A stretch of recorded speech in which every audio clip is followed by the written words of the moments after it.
Deep Threat Sports, welcome back. We're excited. We're going to look at week 5, what that looks like. So, very exciting. But right off the bat, as you guys can see, we've got Bryant back. He's back in action with us. Didn't leave us hanging. We promised he was going to be back, and he's back. So, he's got some good information for us today. And then on the other hand, we also got Collin. So, very excited to have everyone back. I think it's going to be a great discussion. Probably not the big game, how should I say? Probably not the weekend that's going to be as good as last weekend was. There's not a whole lot of big matchups, but we are going to cover a couple games for you guys in depth, and we're going to cover a couple of games, just kind of quick review, just give you the gist of it. Well, Dave, if you're big college football fans like we are, we don't give a shit what's on the docket. We wouldn't care if this was Maction all weekend. We'd be in on this. Hey, that is football, but I sent it to the guys in the group text earlier. We have 55 straight days of football from here on out. I mean, that is just impressive, and that's awesome. I mean, to think that you can turn the TV on every single day and find a football game, I mean, that's every man's dream. You cannot beat it. Dave, it gets better. Maction. Maction's fired up next week. We love Maction. We love Maction Live. Hey, and Dave, dude, we got NASCAR playoffs going on. We got MLB playoffs going on right now. And guess what? Deep Threat Sports Network, we're going to cover all that shit for you. We got NFL still going. We've got it all right here, Dave. This is a great time for us to be alive. The temperatures are cooling off. The beer's flowing. Things are clicking. I can't wait to watch some football with you guys this weekend. Let's get after it. Absolutely, absolutely. And just to start off the weekend, right off the bat, we have got SMU at Louisville at 11 o'clock a.m. through ESPN. So if you don't got ESPN, get it. If you don't, find another way to watch it because this game's going to be good. This is a must-win game for Louisville. The reason why I say this is Louisville plays Clemson and Miami, but Clemson and Miami don't play each other. So this is, if they don't win this one, they're out. Like there's just no chance because let's be real, they're not going to beat Clemson and Miami. They're not going to beat both teams at once. So if they want any shot at the ACC, they have got to win this weekend. There's no doubt about it. And then they still have to beat, probably Clemson or Miami, one or the two. So this is a big game for them. But for SMU, this is their last top-ranked team that they're playing this week. So moving forward, they don't have a whole lot going on. So they're kind of smooth sailing after this weekend. So exciting game. Where do you guys see this game going? Do you guys see Louisville kind of showing that they're supposed to be at the top 25? Or are they going to end up falling to SMU? Yeah, my biggest concern here is how does Louisville bounce back after a loss to Notre Dame? I thought Louisville played pretty good football, man. Besides turning the ball over, they ran into an absolute incredible defense in Notre Dame. SMU's defense is nowhere near similar. I think Tyler Shuck's a very good quarterback for Louisville. SMU's only loss, though, thus far is to 5-0 BYU. So, I mean, they've got a pretty good track record this far. They're winning the games they're supposed to win. I really think SMU's defense has to step up in this game and make some big plays for them to have a chance. I'm a firm believer in Louisville being a good team, really. I mean, they showed me a lot in that Notre Dame game. Like I said, I know they had turnovers, but fellas, they were still in that game with those turnovers. I mean, that's saying something about this Louisville football team. I do think that they could probably, hold their own in this game. I'm anxious to see how this one plays out. I don't really have a real edge either way in this one. I'm not sold that either team kicks the other team's ass. I have to say, if I think one team does kind of come in and take care of business, I'd probably put it with Louisville. But I don't really have a ton on this football game. I'm more excited to just watch it, see how it plays out. I do think it is a big ACC matchup, like you talked about, Dave. And I think Louisville, yes, does have to get this one under their belt to have a successful rest of the way. Yeah, I think SMU benching their starting quarterback coming into the season, Preston Stone, and subbing him in for somebody else was a kind of a turning point this season for them. Like you said, they've been playing pretty good. Their only losses to BYU, like you mentioned, BYU's 5-0. But I do think Louisville is better on both sides of the football, especially on defense and offense. Louisville thrives in the play action, and SMU struggles. I think I read a note that SMU is like 110th in the nation against play action pass. So if if Louisville can get the ball running game going early and then work that play action into their scheme, I think they'll win handily in this game. Especially SMU going into their place, I think Louisville will have a better chance on the ride home. So I'm going with Louisville in this game. I think they're just a better overall team, and like I said, if they can get the run game going early and the play action play action working, they'll be just fine. Well, and to your point, Brian, I think Louisville across the board at almost every position is better, including coach. We've talked on this network before how we are firm believers in Jeff Brom and what he does for this Louisville program in year 2 for them. He's an outstanding coach, gentlemen. I know we're breaking down games here, but I really do think that in the future, Jeff Brom has got a high level Power 5 offer on the table at some point in time for him because he's the real deal.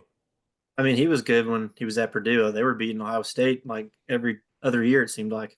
He got him. I mean, they were calling him the spoiler makers with Jeff Brom. Mm-hmm. I mean, no other coach in recent memory that I can remember before him. You got to go years back. Has had as successful as a tenure at Purdue as he did. I mean, like if you can win at Purdue, that's a really tough place to go win at. You can win at Purdue. You can win just about anywhere, in my opinion.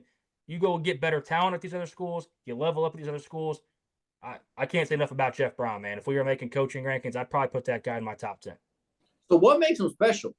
Let me ask, what does he do? Is it he's, pushing the offense a little bit better?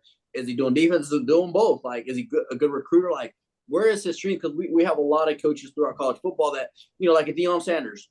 A lot of people can't quite figure out if he's very good as a coach himself, but he's a great recruiter. Of course you bring up Deion Sanders, Dave. That's no surprise here on this network from you.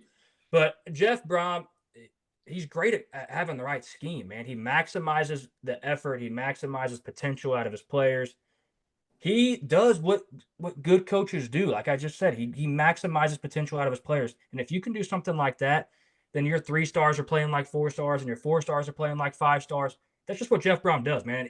And he is scared of nobody. He is scared to match up against no one. He proved that, like Bryant said, when he played at Purdue, takes down Ohio State. I mean, he is scared of nobody. And he trusts his capabilities and he trusts his players, man. These guys want to play for him. That speaks volume. Yeah, he's kind of a people's coach. Almost reminds me of Dan Campbell with the Lions in the NFL. Like maybe not that hard nosed of a coach, but I mean the players play their hearts out for him every week. And like you said, he seems to be very good at scheming up for the opponent each and every week as his players dialed in. And even if they're not the best players on the field, they're going to play up. They're going to play like it. Absolutely. And just right off of that, I'm going to go right off of that, Bryant, the people's coach. Another coach that a lot of people say is a people's coach, great guy. People just seem to want to work hard for him, play hard for him, is Eli Drinkwitz. He's got Mizzou going into Texas A&M. I mean, that's going to be quite a challenge. Texas A&M tends to give a lot of people a hard time, and that's going to be at 11 a.m. through ABC on Saturday. So it's going to be a really good game, but I think this game for Mizzou, it's not going to be a make or break because, even though I am a Mizzou fan, I think they're going to fall down the road at some point to somebody. I don't think they finish out undefeated, and I think that's realistic. I think that's a realistic look on that. But the reason why I even bring that up is because Mizzou has got to be where they turn it on for sure. Because right here, Brady Cook's got to make those big throws to Luther Burden. He's got to be able to find those deep passes. I mean, that's pivotal in college football. You've got to be able to make all the passes, especially if you want to be a top 10 team and make the playoff. You can't have your quarterback cannot be your handicap. Like, it just cannot.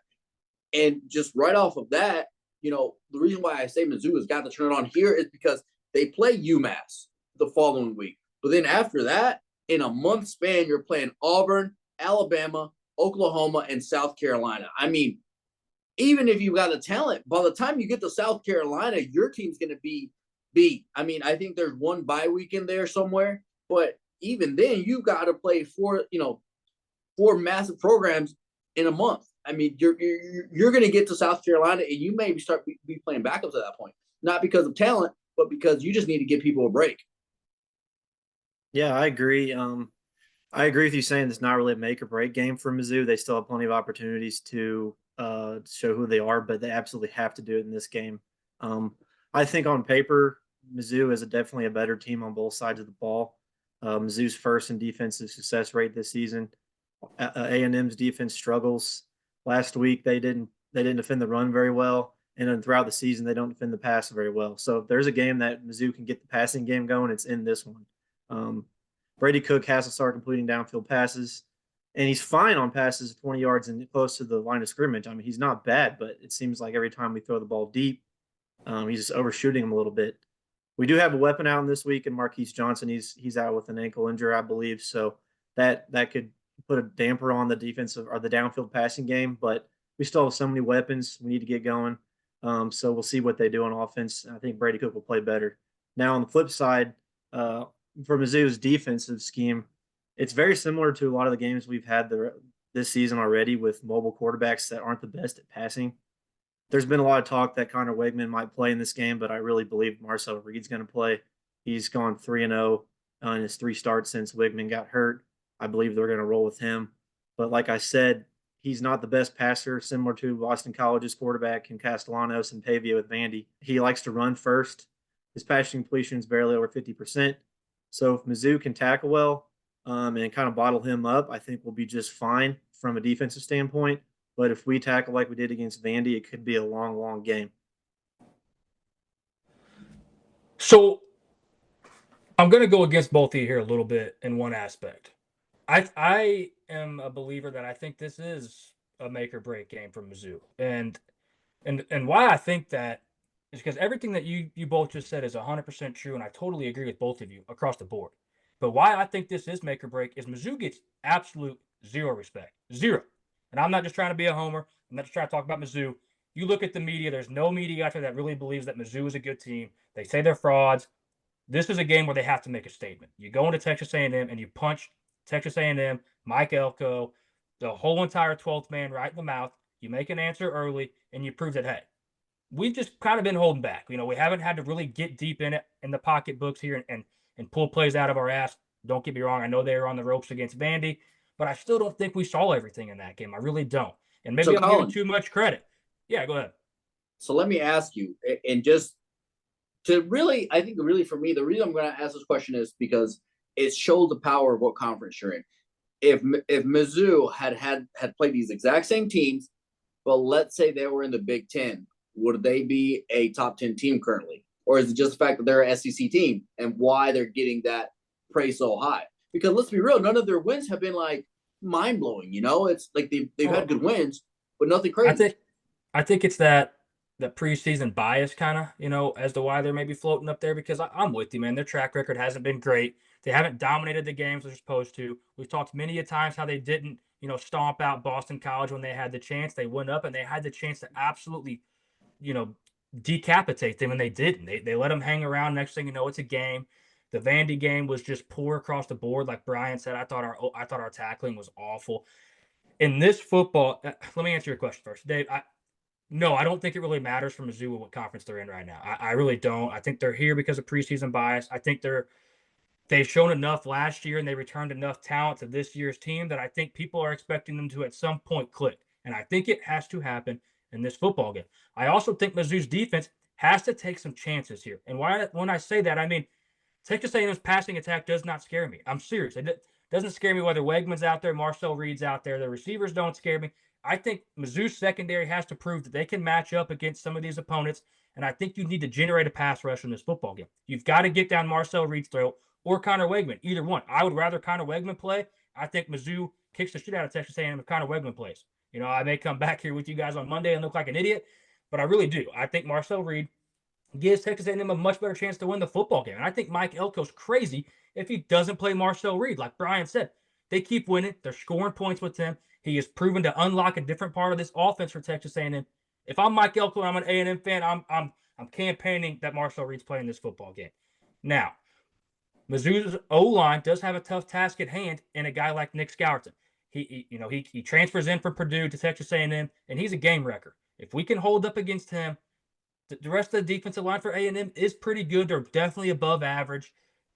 But I think we can match up well if we can just block him. I think we need to take him out of the equation on the offensive side of the ball. I think the run game's got to stay solid. Nate Noel has been very, very proficient at running the football for this Missouri football team. And I think a lot of people had doubts in that coming into the season. We were not one of them that doubted that. And I think that he is proven to be an absolute X factor for this football team. Now, like Bryant talked about, our passing attack has not been our passing attack. I don't want to place all this blame on Brady Cook. Has Brady Cook looked that good throwing the football 20-plus yards on the field? No, not at all. But at some point, your explosive plays also have to come from explosive players. At some point, a guy like Luther Burden has to catch a screen pass and take it to the house. At some point, Theo Weiss has to catch a slant route himself and take it to the house. Those guys have big playmaker ability, and they have to prove that at some point. We can't just keep pointing blames at Brady Cook. I think he's played like shit. I'll be the first to tell you. We talked about it multiple times. But at some point, we've got to redirect our attention and say, hey, look, y'all talked about how you're the greatest receiving core in all of football right now. Prove that. Prove it. Let's get the ball in your hands and go prove it. So I think Mizzou has their hands full in this game. I don't necessarily think either team runs away with it. I do, spoiler alert, like Mizzou +2. I think getting 2 points, I can hop on board with that all day long. And you may even find us locking up Mizzou money line later. I don't know if you fellas see anything different here, but I think Mizzou has to take chances on the defensive side of the ball for me as well. I think that's the biggest thing they can do, especially if Marcel Reed's playing. You have got to generate a pass rush, man. You've got to trust your cornerbacks at some point, because if you don't trust them right now, boys, we can mail that Alabama football game in. I mean, you can mail that in right now if you can't trust your cornerbacks against this Texas A&M passing attack. That's just the truth. Absolutely agree. Absolutely agree. Go ahead, Dave. No, I mean, I was just going to say that, I do agree. I mean, there's been all this talk and, really emphasizing the whole receiver situation, Collin, how they, early in the season, there was talk that they were the best receiving core. And on paper, they do look like one of the best shooting cores, but you have a guy going in the first day of the NFL draft. Let's get the ball in his hands more. I know if you're getting the ball to him 10 times, not enough, especially in a game like this. I'm talking, you're a first-round receiver, man. We're going to feed you the rock. You're going to take a beat, and you're going to prove that you're a first-day receiver. I mean, that's the way I look at this right now. Luther Burden, you've got to take this football game over. You've got to prove that you're a top draft pick in the country. You've got to prove that there's a reason that you were on the Biletnikoff Awards. There's a reason that this network, we preseason bet you to win the Biletnikoff Award, not because we're homers, because I truly do think of all the football games we've watched, all the receivers I've watched in the country, with the ball in his hand, he is the most electric football player in the country, in my opinion. You just got to get the ball in his hand, and you got to let him turn loose. Not to mention, you can't bring him down. A one-on-one corner can't tackle him. It can't happen. He's the lead at breaking tackles, but whether it's a scheme thing or it's a personnel thing or it's a quarterback thing, we got to get the pass game going. The run game's been doing just fine. Need to keep that rolling. I definitely agree with you on defense. Got to get some pressure. We just have not had pass rush at all this season.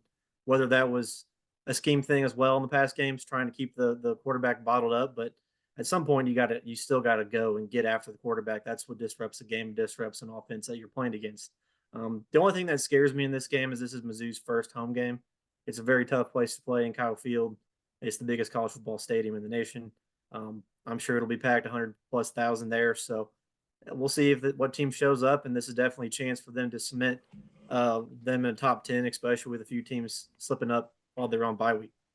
This game being at 11 o'clock, Bryant, to your point, being an away game for Mizzou, first one of the year, being at Kyle Field. This game being at 11 o'clock was an absolute huge draw for Mizzou, in my opinion. That makes this an easier chance to go on the road and win. Mizzou's won here before. I don't think they're too intimidated to go play there. But, yeah, it's a very, very tough place to play. And real quick, before we hop off this game, I think I saw a stat today according to PFF, Connor Tollison is the #1 ranked center in college football right now, I think, and I just want to give a shout out to him. That's we both graduated from the same high school, so hats off to Connor Tollison and everything he's accomplishing for this Missouri Tigers football team. He is a bright spot, and love having him around. Man, so I think that's gonna be one of the best matchups over the weekend. Why you're saying that? Why in the hell is College Game Day at Miami in California? Can somebody answer me? I have no idea. I've never been to Cal, but that's I think it's just Miami. I think it's just Miami that they're undefeated and they got that's Cam at quarterback. That's horse shit. This is the second time Mizzou has had the only top 25 matchup of the weekend, and here we are. We're going out to Cal. Listen, if it's not on our book it segment later, I'm taking Miami to cover just because I'm pissed off right now. I mean, this pisses me off. I know maybe A&M hosted. I think they might have hosted against Notre Dame earlier in the season for game day. Mm-hmm. But is there a written rule that you can't go back twice? No. So somebody show it to me, and I'll be okay with this. I will say one thing. I will say with that is because I looked at Mizzou's schedule coming up. I think they may be looking more at going to a Bama game, going to a Oklahoma game. But so they can't go see a Mizzou game twice? This is twice I mean, happened. This listen, is why I went against you two earlier in this, saying this is the most important game for Mizzou on the schedule, in my opinion. Because if they get beat here, everybody's just going to be like, oh yeah, well, we were right. Mizzou sucks. So I mean, this is a statement game, in my opinion, for Mizzou. well, I think to your point of why can't they go back twice is, there's only so many weeks they're doing college game day. And Then listen, go to Navy Air Force. I agree. Go to I agree. They There's a want to lot of other games to incorporate go the to. service academies, and I'm all for that. Give them credit where it's due. Go this weekend when you don't have a hard slate of games. I would support that over Miami Cal. Absolutely. I agree. I would rather them go there because they're probably not going to go back there anytime this year. So, yeah, I agree. It shouldn't be at Miami, but, hey, maybe they know something we don't. I guess they wanted Marshawn Lynch to get on the guest picker is the only reason they went to Cal. He'll probably pull up in a golf cart. Hey, you know what? He'll pull up in his golf cart, run some people over, and because of that, Bryant, I'm going to tune in just because I like watching Marshawn Lynch. Yep. Man, but another game that's going to be really good over the weekend is going to be Iowa at Ohio State. That's going to be at 2:30 p.m. through CBS. That's going to be a great game. And I know you guys are probably going to talk Jeremiah Smith, Kid McNamara. All these guys have kind of been big. But one guy I want to talk about is Jay Higgins. He's playing at an incredibly high level. I mean, two interceptions, 34 tackles.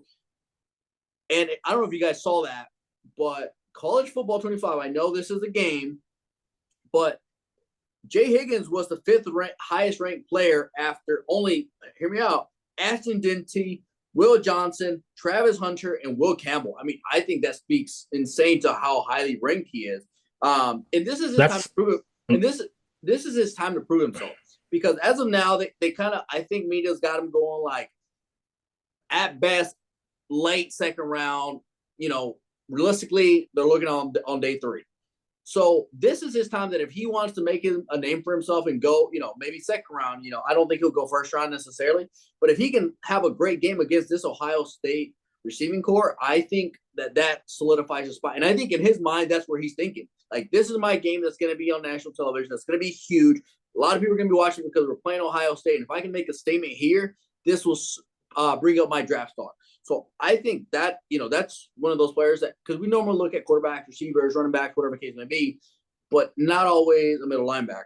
So I think he's going to be a big difference maker here, but we'll see if he pans out or he's going to stick to being a day 3 choice.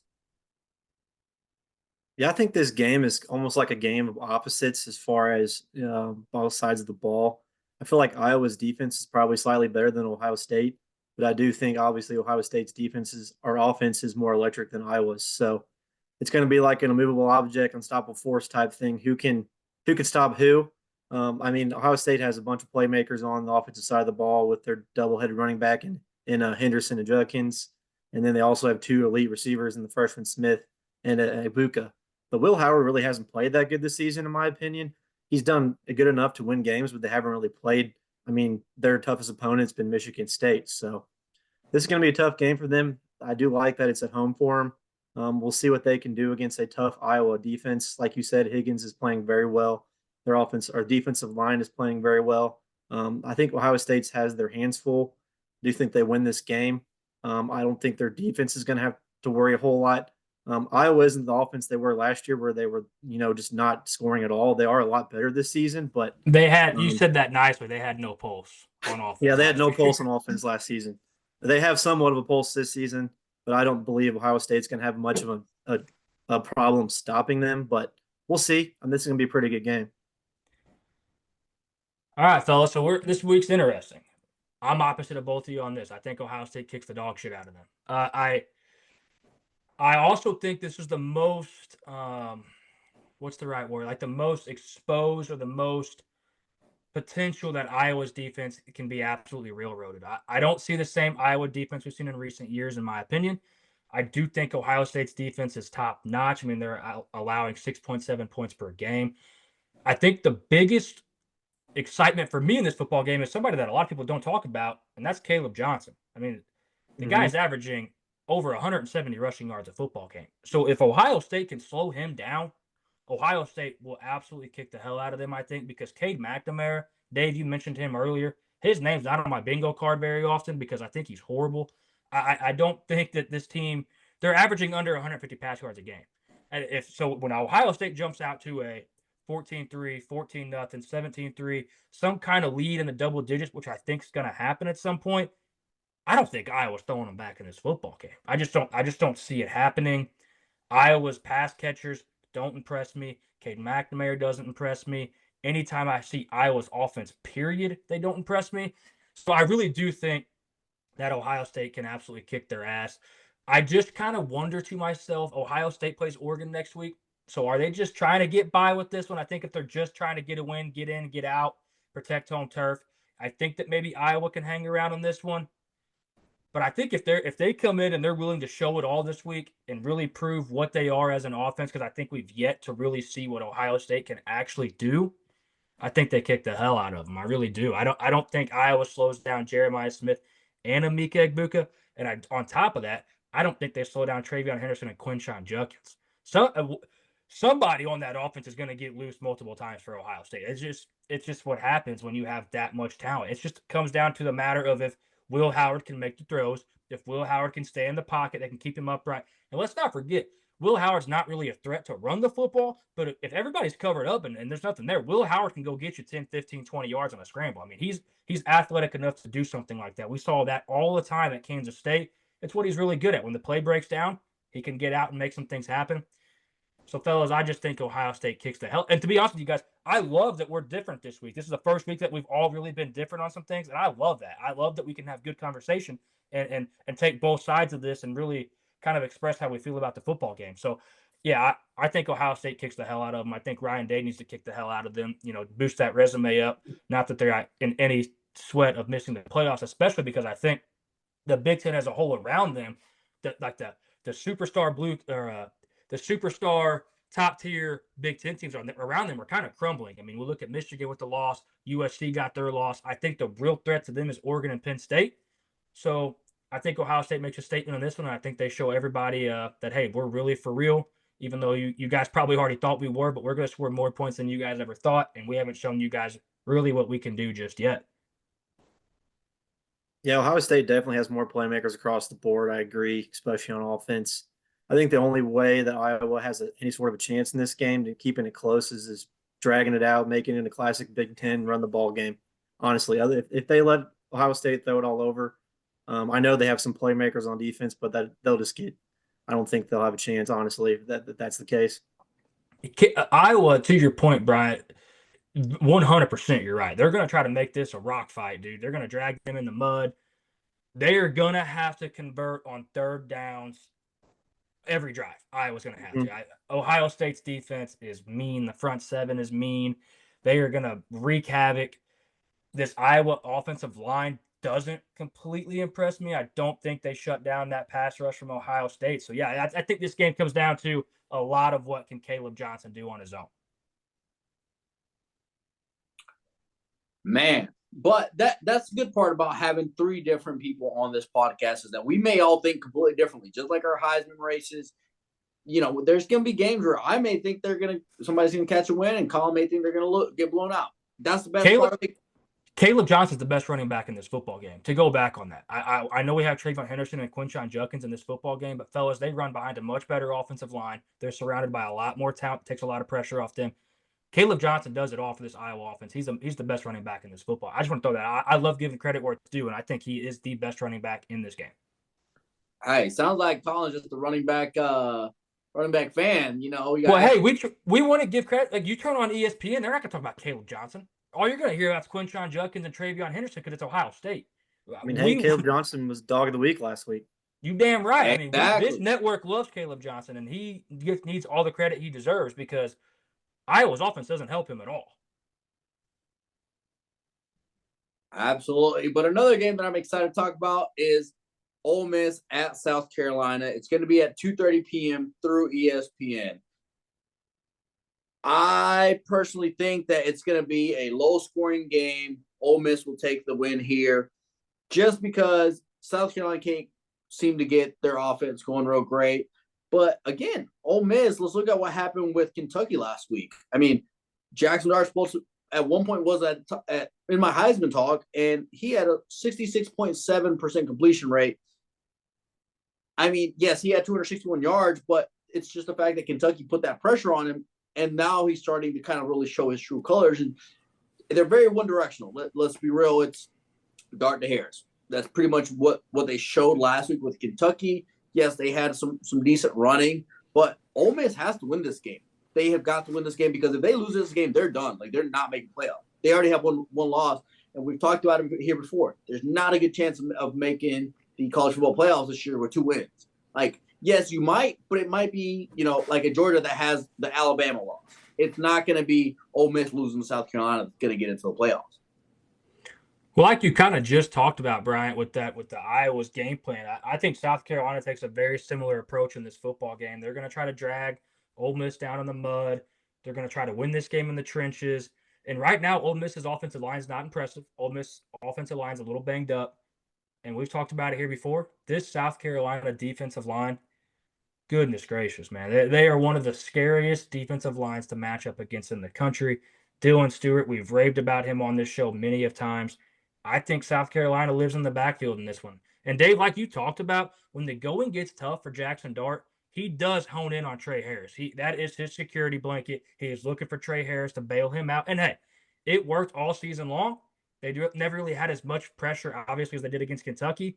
I think South Carolina takes a very similar approach to this football game that Kentucky did. What can South Carolina's offense do? That's the real question. I read today that I think Lenore Sellers is going to be back and ready to go for this football game this weekend. He needs to take care of the football, needs to get his legs going a little bit.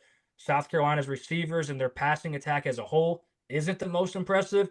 So I do worry about if Ole Miss somehow has a good scheme, gets out up front early. I don't think South Carolina can get back in this game. I think they're going to lean heavy on Rocket Sanders to burn the clock. I think they're going to rely heavy on that defensive front to generate pass rush on Jackson Dart.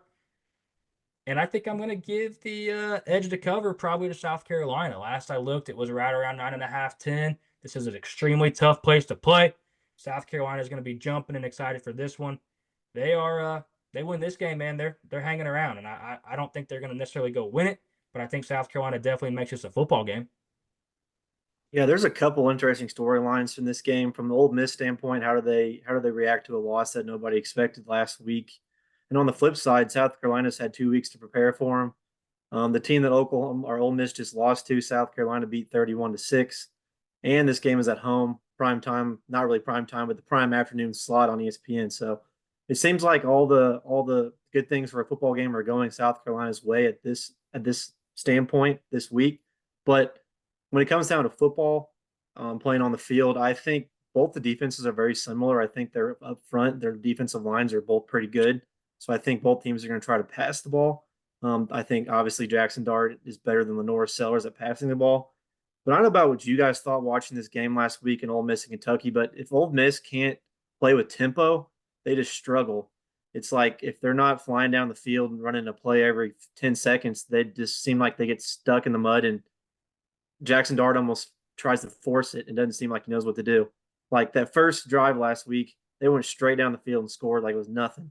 And then the rest of the game, it was three and outs here and punt, and then they come back and they maybe get one first down, and then you try to throw the ball to Trey Harris and it wouldn't work, and then they punt again. It was just, it seems like if they can't play with tempo, either Lane Kiffin doesn't know what to do or the players just aren't executing on offense.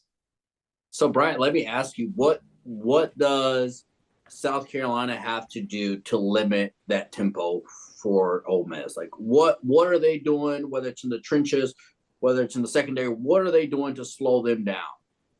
I mean, I think you have to limit big plays, and whether that's attacking Jackson Dart on the pass rush and getting him down early to get him behind the sticks. I think that's one way. Second, I think they got to be ready for passes early in drives, first and second down. You know, a lot of teams are going to run the ball on first or second down. I think Ole Miss is going to look to pass as much as possible. So if they can, get them into third and second along, I think that's the way they do it, because that kills tempo. They can't knock first down after first down after first down if they're doing that. I think, like I said, pass rush and knocking down, batting some passes will definitely help. Brian, you said a couple things I want to touch on. Totally agree about the tempo. I feel like when Jackson Dart has more time to think about what's going on, I think he performs worse. I think it's whenever He can get in, get out, knows his route, knows where he's going, plays in quick. We're running the play quick. We got to play in and ran it within 15 seconds. That's when Jackson Dart shines. That's when Lane Kiffin shines. I mean, that's just when they shine. You hit the nail on the head with that 100%. And I totally agree that South Carolina slows them down by generating a pass rush, stunting on the defensive line, flipping, giving them different looks, mixing it up. I think South Carolina's secondary can hold up fairly well. I really do. So I think the pass rush from South Carolina changes everything. I think Ole Miss tries to come out early and tries to score as quick as possible, like Bryant said, because they want to believe in themselves again too. Jackson Dart held a meeting this week, I read, so that is good leadership by him, getting them in there, talking to the guys. But at that point, you kind of tell me you're a little nervous. You're showing a little bit of nerves after you just lost to Kentucky. Now the fans are starting to get uneasy. Were we too high on them? All that talk is happening. The longer South Carolina hangs around in this football game at home, the greater their chances increase to knock Ole Miss off in back-to-back weeks. I think this is going to be an interesting game too. I think both teams are actually going to try to get the running game going a little bit, especially Ole Miss to mix it up rather than just pass all the time. But I do believe the better part of South Carolina's offense is running the ball with Rocket Sanders. So I think especially them are going to try to get the ball rolling on the ground. So I think we'll see a lot more running than we had from Ole Miss and South Carolina in previous weeks. So I think that'll be interesting to see how the offensive schemes match up on both sides. Oh, yeah, and I like the under a lot in this football game because of those things. I couldn't agree more. And hey, it's Cocktober, baby. South Carolina shines in October. That is why they call it Cocktober there. So, South Carolina, this is your chance to make a statement. Man, the next game is another team that has the chance to make a statement and show everyone that they're better than we think they are, because the next game we're going to talk about is Michigan at Washington. This is going to be at 6:30 p.m. through NBC. And it's the first away game for Michigan. And everyone's already doubting Michigan. People, are saying they shouldn't be as highly ranked as they are, and they're only ranked that high because they're Michigan, blah, yada, yada, yada. But they just got to show up, and they got to win this game. And I think they have to win it. I'm not going to say a blowout, but more than a score. It's got to be more than a score. They can't have a close game here with Washington, because if they have a close game here with Washington and everybody below them gets a decent win, I think they've got the drop. Because the big thing here is I do think that Will Rogers gets an interception this game. He's currently got 10 touchdowns, over 1,300 yards, no interceptions. But I did a little digging. But on his career, he's got 28 interceptions. So he's averaging about 7 a season. So he doesn't have any, and we're into week 5. I'm going to go ahead and say he at least gets 1 interception this weekend. This is a safe play on your part. If we can find that out there somewhere to put that in, I'm sold on that. I mean, you're throwing against Will Johnson in a Michigan pass rush. It's going to be in your ass all game long. And we know Will Johnson is not afraid to chuck the football. Coming out of the SEC, we've watched him play there before. He is not afraid to throw the football up. But what's really cool about this game is just a rematch of the national championship. But what's really crazy about that rematch is most of these players and coaches aren't the same. Sharon Moore at Michigan, Jed Fish at Washington, different head coaches. Sharon Moore obviously being on the coaching staff last year, but totally different look. Different quarterbacks. Alex Orji from Michigan looks awful at throwing the football, looks great at running the football. Will Rogers, on the other hand, for Washington, has came in and has looked really good. Like you said, Dave, he's over 1,300 yards, 10 touchdowns. He looks really, really good. I will give Will Rogers credit where it is due. I am surprised that Washington, believe it or not, is the favorite in this football game. I don't know if our listeners have really looked at the lines or anything like that, but last I looked, I think Washington was -2.5, and they are at home. Washington is a very tough and underrated place to play a football game. People don't realize that. Washington is a really tough place to play. So this is not an easy task for Michigan at all. And I'm going to be honest with you. I don't think this is a good matchup for Michigan. I really don't. Washington's defense is really good. They're really underrated defense. They're allowing 12.4 points per game. And Michigan cannot move the football unless it's by their legs. We have talked on this network before. I don't understand what opponents are doing against Michigan. I don't give a shit if you don't line up one cornerback. Make them beat you throwing the football. I cannot express this enough. Put 8 in the box. I don't care. 9 in the box. Make them beat you. Because I am convinced Alex Orji will not make the throws if his receivers are wide open if he's under pressure. It won't happen. So I'm not going to get too fired up. I hate watching Michigan win this way. Good for them. Credit to them for pulling it off. Washington, do what nobody else has done, please, and just eliminate the run game, please. Yeah, I think it's pretty simple. Like you said, if I'm Jed Fish, I'm stacking 8 in the box every play, and I'm making Alex Orby throw the ball regardless. I don't care if they have 3 or 4 receivers out there. I'll leave one wide open and make them throw it.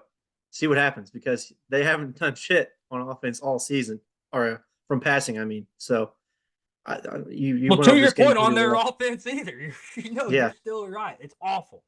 I mean, I think you can argue that Washington has a better offense. Will Rogers, I Yes. think, is a better quarterback. Their receivers are better.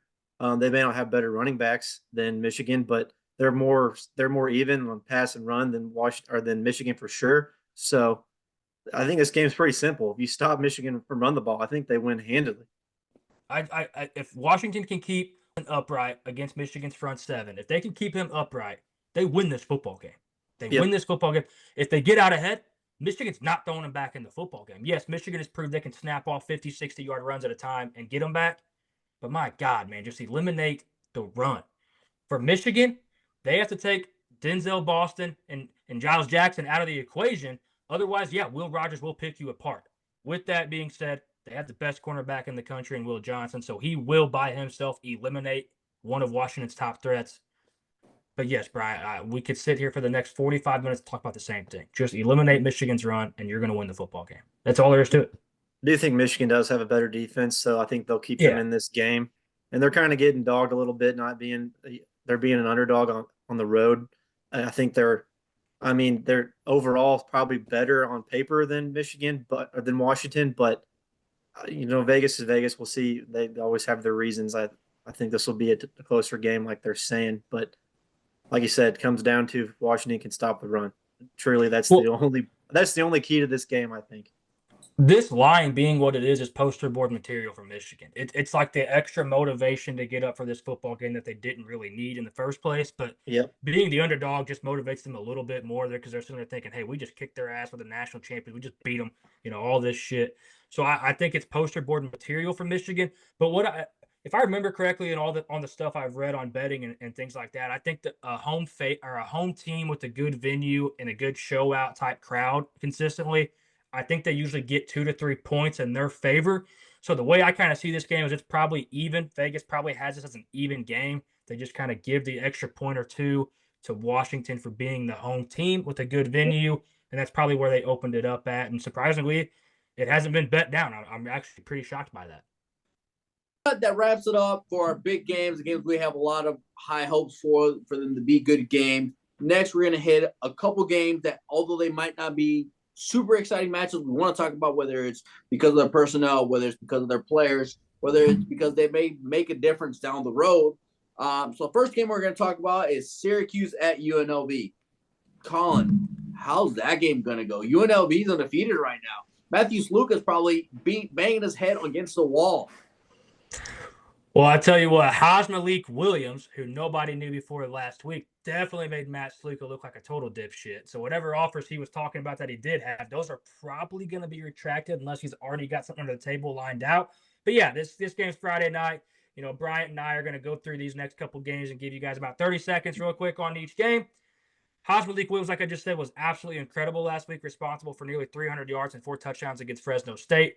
I think this is a massive game for Syracuse. They probably need to get this one. I think I'm going to give the nod to UNLV. They look electric right now, and they've got a big this is a big game for them to kind of solidify a spot in the 12 seed of the playoffs for the group of 5 spot. But yeah, man, Syracuse needs this one. Kyle McCord transferred in from Ohio State. He needs this one under the belt as well. Syracuse needs to get this one going. Fran Brown needs this one. Next, we've got Clemson at Florida State. I mean, is there even a shot for Florida State here? I mean, we've talked at length about how bad Florida State has been all year, but I mean, Doak Campbell's a hard place to play no matter how good or bad they're doing. Fans always pack it out. But if Clemson can stay hot like they have in the past few weeks after that Georgia game, both Klubnik making plays with his feet through the air and also that running game, I think they win handily.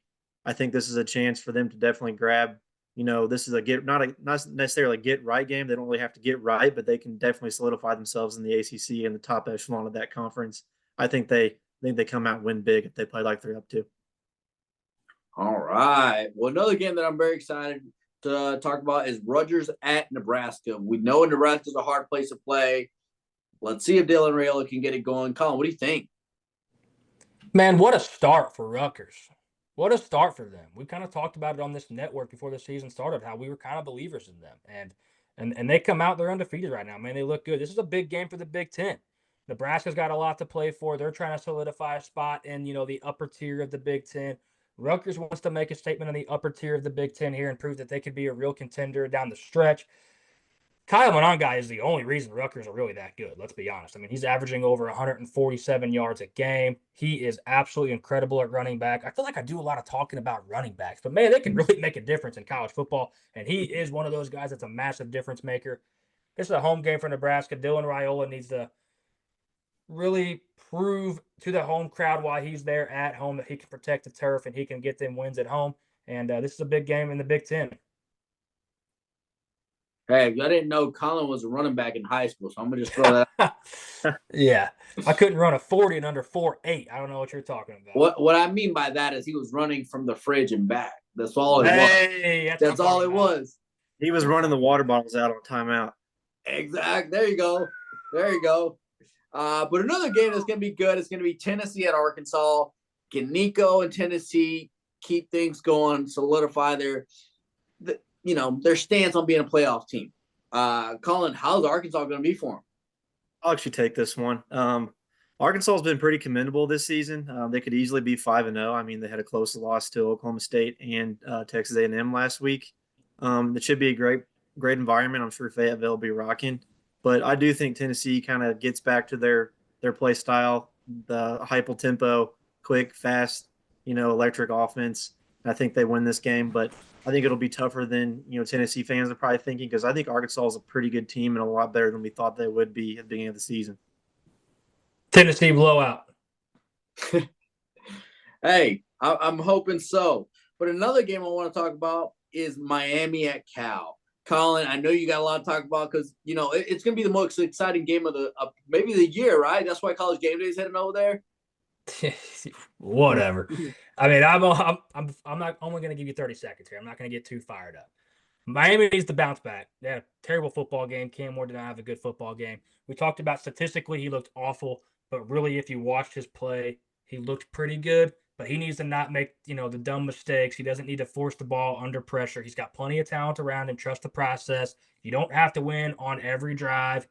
Get some points. Cal will not keep up. But Cal is a way more physical football team than most people are thinking, than most people know. Cal really can generate some pass rush. The defense needs to generate a pass rush against Cal. And Miami's offensive line needs to hold up as well. This is a big game for Cam Ward's Heisman campaign. He's got to get back. Man, another game that's going to be good. And, Bryant, I'm going to shoot this one to you. USC at Minnesota. How's that going to go for Lincoln Riley?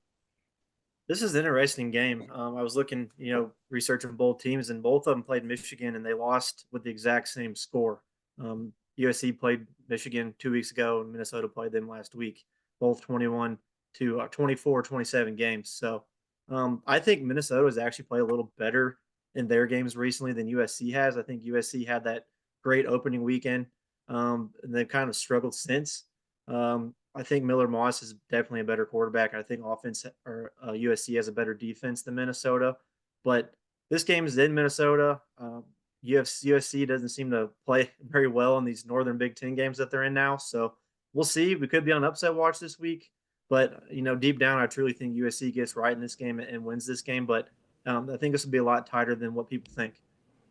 Bryant, real quick, I totally agree with you. Minnesota somehow finds themselves in games most of the time, especially at home. Exactly. Well, ladies, gentlemen, everybody in between, everybody around, that wraps it up for our games for this week that we're excited to talk about on our follow-up later in the week. But the next thing we're going to talk about, we always like to be transparent with you guys. We're going to talk about how our bets did last week before we get into our bucket segment. So last week we were 4-3, so it was a winning week, but our losses were Ole Miss first half -10, South Alabama LSU over 65.5, and then Washington State +8. So we got a winning record, but we're 26-22 on the season. So that's pretty darn good if you ask me. So without further ado, we're gonna hit our book it segment. I know you guys like to talk about it. You guys like to hear about it, and you guys Let's go, baby. Let's go. What's going on? We gonna make some money. Yeah. We're profitable this season so far. Let's keep it rolling. Hey, stay profitable, baby. Hey, 500 is profitable. Let's go. Come on. Without further ado, we've got Tennessee at Arkansas. We've got Clemson at Florida State, Pitt at UNC, Boston College at Virginia, and then we got Purdue at Wisconsin. We also have Navy at Air Force. Big game there. And then South Carolina, Ole Miss at South Carolina. Then we've got Indiana at Northwestern. Then right after that, we've got West Virginia at Oklahoma State. And then we've got Duke at Georgia Tech. Collin, what do those games look like? Where are you putting your money at? So first game, Tennessee at Arkansas. Said it earlier. I think Tennessee big. Tennessee big. Tennessee -13.5. Bryant, what we going to do? We're going to book it. Let's go. Clemson at Florida State. We're going to take Clemson -14. Dave, tell the people. Book it, baby. Book it. Pitt -2.5 at UNC. We definitely going to book that. UNC looks absolutely terrible, in my opinion. Pitt needs this one. Pitt's undefeated. They're on our honorable mentions in our top 25. Pitt -2.5. We're going to book it. Boston College at Virginia. We are going to take Boston College even right now. It's a pick'em game, and we love Boston College to go ahead and win this one. Bryant, tell them. Golden Eagles are going to roll. Book it. Book it, baby. Thomas Castellanos is going to play in this football game. Get it while you can. The line's going to move. Wisconsin, -14, hosting Purdue. We are going to take Wisconsin -14, and we are going to lock that shit up all day long. Dave, book it. I'm just not even going to ask you. I'm just going to tell you. You're going to book it because that's a good one right there. Navy at Air Force. Battle of Service Academies. Navy -10. That's free money. Bryant? Book it. That is free money, boys. We're going to ride this Navy train until they get off of it themselves. They've been playing pretty well this season. Let's go. You damn right. Air Force can't answer that Navy game. Let's go. Here we go. South Carolina hosting Ole Miss. Told you guys earlier, I think South Carolina makes this a game. I don't think South Carolina gets beat by double digits. You think Dylan Stewart allows South Carolina to get beat by double digits? I don't. South Carolina +10. Dave, tell them. Book it. Lock it in. Broke money don't make money. Hold on. Well, hey, you bet that wrong. You might be broke, and then broke money ain't making your money back. It's Cocktober. It's Cocktober. It's Cocktober. We talked about it. Things can happen for South Carolina. South Carolina, baby. It's Cocktober. Here we go. Indiana at Northwestern. Indiana -14. Indiana's undefeated. New head coach in there. Indiana looks legit. Northwestern's never legit. Indiana -14. Bryant, tell them what we're going to do, baby. Book that shit. Book that shit all day long. Oklahoma State hosting West Virginia. We just can't get enough of Oklahoma State for some reason. Probably fade us on this one because Oklahoma State looks like shit. But Oklahoma State -3. We're going to go ahead and book that shit here on Deep Threat Sports Network. We're not getting off Ollie Gordon just yet because the minute we do is the minute he finds it. Duke at Georgia Tech. Somebody explain to me what I am missing and how Duke is +10. Am I missing something? In all seriousness, chime in. Hey, they're 5-0. Yeah, Duke's 5-0. What am I missing? They mounted a comeback against North Carolina, pull that game off late. Georgia Tech, so up and down. We talked about Haynes King. He can do some good things, but Haynes King's known to throw some interceptions. Duke, +10.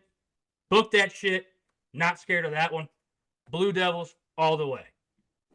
Now, we kind of get into this segment after the book it segment, before we get into the wife's picks, where we kind of have some things we might want to sprinkle around. I don't know about Dave and Bryant. I'm going to keep it extremely brief here. I'm even going to tell you it's probably a homer pick. Mizzou money line +110. I think that's worth a look. Mizzou +110. I'm going to go ahead and book that shit myself. I don't know about these fellas, but I'm in on that one. Hey, I'm high on Mizzou. I think Mizzou can make it happen. If Brady Cook can throw the darn ball, we're gonna win the game. We're gonna win that money line pick, and that's just it is what it is. I agree. Absolutely. Dave, let's get into this next segment where we do our wives, girlfriends, call them what you want. We take their picks into consideration. They've been up and down this season. They've been all over the place. Dave, I'm really hoping your wife doesn't come flying in here down the stairs all of a sudden with another Colorado pick off the top rope. Hey, she's got a good one this week, Collin, and one that you're gonna be proud of. What you got? Her pick is Tennessee minus 13.5. She likes it because she likes Tennessee. She likes Tennessee. She likes to go down to she wants to go down to Gatlinburg. So I think that's why she's hinting at that. I think that's what it is. Well, tell her they don't play in Gatlinburg, but we can definitely make a trip down. Hey, it's still the state of Tennessee, baby. What other team is relevant in Tennessee? Well, like you said earlier, we ain't running nowhere going hiking, but we'll go down there and we'll visit and we'll walk the strip, but we ain't hiking no mountains or hills, call it what you want in Gatlinburg. But I like it. It's just not Colorado, so I'm super ecstatic about that. Bryant, tell us what your old lady's got on the docket. She was diving deep this week. She dove into a little action here. She's got Toledo minus 6.5 on the road against Miami of Ohio. Wow. Toledo has I think they're 4-1 on the season or 3-1, and Miami of Ohio is 1-3. So she thought this line was bullshit. She thinks they cover by double digits. Toledo minus 6.5 against Miami of Ohio. I tell you what, if one of our women are dipping into the action, I can support that all the way. I don't know if she saw this on a commercial or not, but I tell you what, I absolutely love it. My wife, on the other hand, she pointed at my phone and said, I'm going to take that one. I said, what's that one? She said, Penn State.